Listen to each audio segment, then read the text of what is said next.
কি সমস্যায় বলুন তো এই শীতকালটাকে নিয়ে। আমি বাবু সব কালে মোটামুটি অ্যাডজাস্ট করে নিই, এই শীতের সাথে অ্যাডজাস্ট করতে আমি একদম পারি না। কি করবো বলুন তো? স্নান করব, গরম জল বসিয়ে ওয়েট করতে হচ্ছে, গিজারে সুইচ অন করে তার জন্য অপেক্ষা করো কখন গরম জল হবে। তারপর শীতকালে মন চাইছে না সকালে উঠতে, তবু ছেলে স্কুল উঠতে হবে, রান্না টান্না করতে হবে, কি সমস্যা। গ্রীষ্মকালে আপনা আপনি সূর্য যখন উঠে যায় বা আলো হয়ে যায় চারিদিকে, তখন আপনা আপনি ঘুম ভেঙে যায়। আর শীতকালে শুধু ফোন দেখছি, অ্যালার্মের অপেক্ষা থাকছি না, কখন উঠবো করে ঘুম ভেঙে যাচ্ছে। তারপর তো আমাদের তো মাঠের ধারে বাড়ি, শিয়াল রাতে শুরু করছে সন্ধ্যের পর থেকে, বাইরে বেরোবো অন্ধকার লাগার সমস্যা, তাদের রাত হয়ে যাচ্ছে।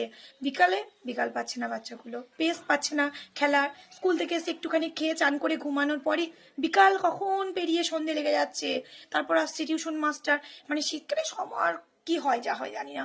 আমার তো ভীষণ সমস্যা, আমি শীতের সঙ্গে একদম বাবু অ্যাডজাস্ট করতে পারি না।